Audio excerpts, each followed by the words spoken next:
Racially conscious whites are often frustrated that people of European descent do not understand a simple fact that others take for granted, that it is normal for an ethnic group or race to want to survive and to avoid displacement by others. Unlike people of other races, whites seem to demand some kind of objective rather than subjective reason for survival. Activists have long hoped a respected academic would offer an objective, scientific justification for the defense by whites of their own ethno-racial interests. One such academic publication, however, was written almost 2 decades ago. Dr. Frank Salter of the Max Planck Society published in a peer-reviewed journal called Population and Environment, in Volume 24, Number 2, November 2002, a tour de force article entitled Estimating Ethnic Genetic Interests. Is it adaptive to resist replacement migration? And it is the single most important intellectual contribution to ethno-racial studies available today. Mainstream discussions about immigration usually consider only secondary questions such as economics, crime, culture, etc. They ignore the ultimate interest of a people, genetic continuity, which is the focus of Dr. Salter's paper. In the very first sentence, he asks the central question: does ethnic competition over territory pay off in terms of reproductive fitness? From an evolutionary standpoint, fitness means reproductive fitness, or the propagation of distinctive genes from one generation to the next. Living organisms can be seen as the vehicles by which this propagation occurs.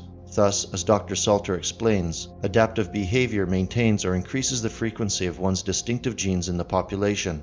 Family or kin share many of the same distinctive genes, so a person's fitness is increased by the survival and reproductive success of his kin.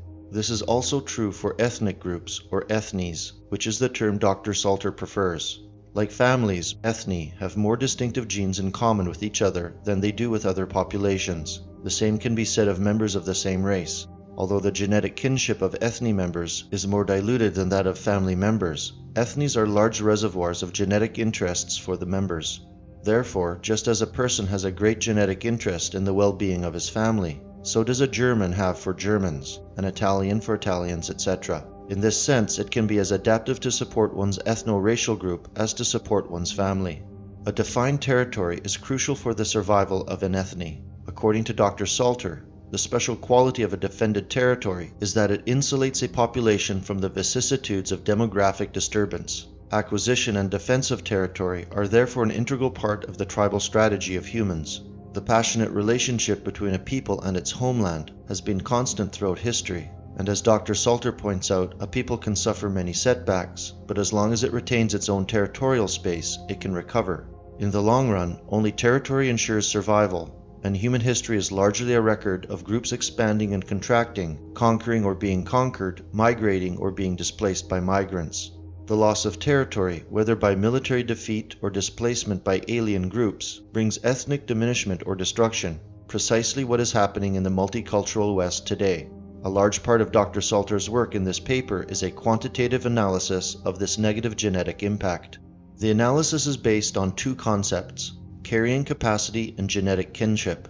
Carrying capacity is the maximum population that can live in a given territory. Although technology and increased economic efficiency can increase carrying capacity, there is a practical limit above which further population growth is simply not possible. Many ecologists believe we are approaching, or have surpassed, the practical carrying capacity of the Earth. Even if these ecologists are wrong about the Earth as a whole, it is clear that carrying capacity has already been exceeded in those areas where overpopulation has badly damaged the environment or depleted natural resources. Immigration undermines the interests of native populations, even if their territory has not reached its carrying capacity. For example, the carrying capacity of the United States is probably significantly greater than its current population.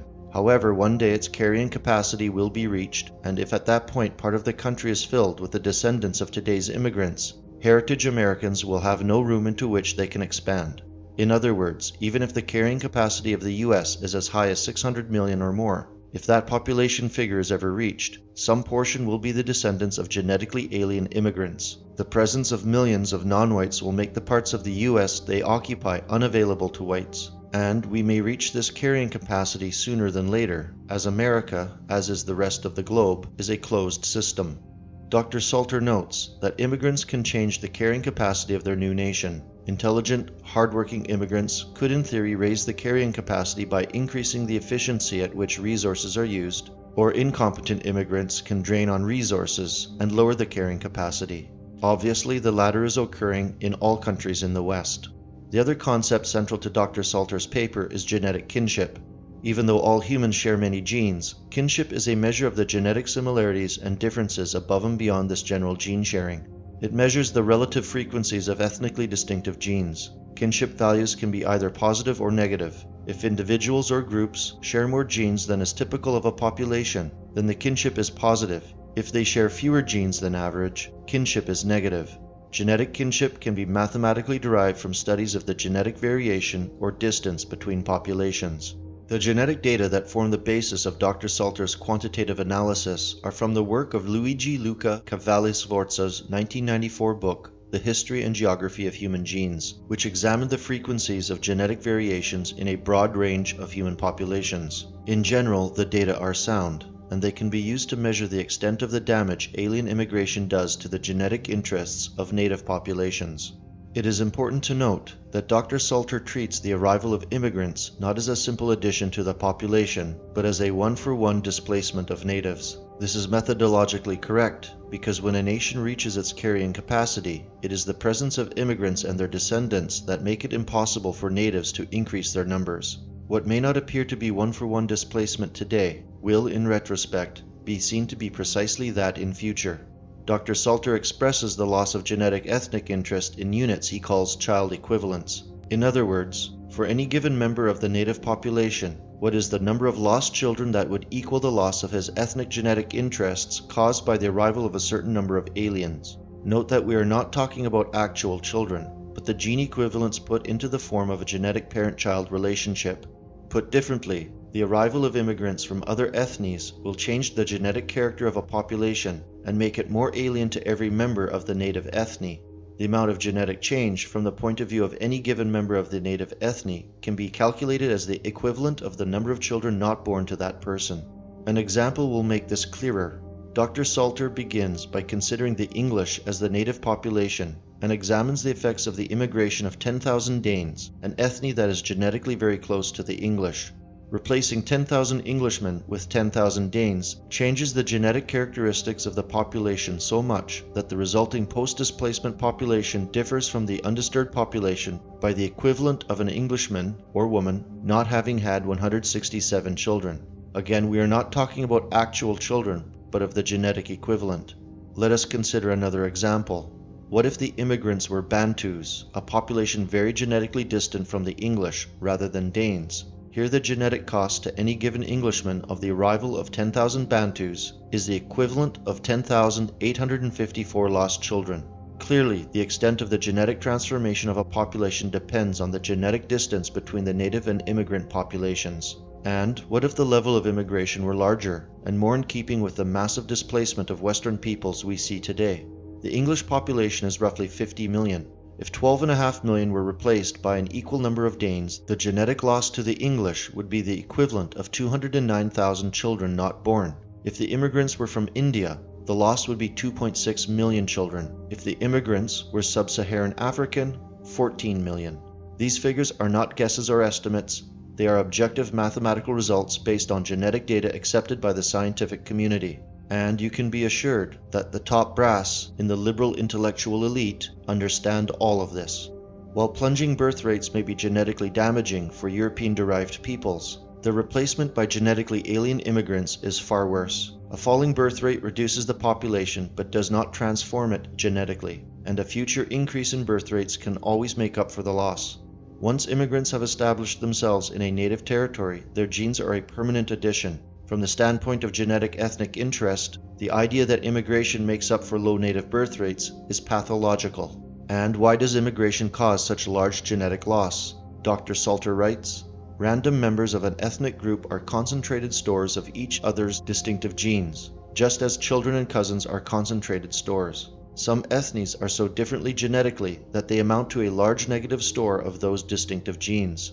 Also, migration has a double impact on fitness, first by reducing the potential ceiling of the native population, and secondly by replacing those lost individuals' familiar genes with exotic varieties." Dr. Salter also stresses that this loss is not somehow reduced by being spread over the entire native population. The loss in terms of genetic equivalence reflects the change of population from the point of view of every member of that native populace. It is well understood that within-group charity is potentially adaptive because it encourages the survival of kindred genes. Dr. Salter explains that the self-sacrificial heroism that preserves one group genetic interest is also a form of adaptation.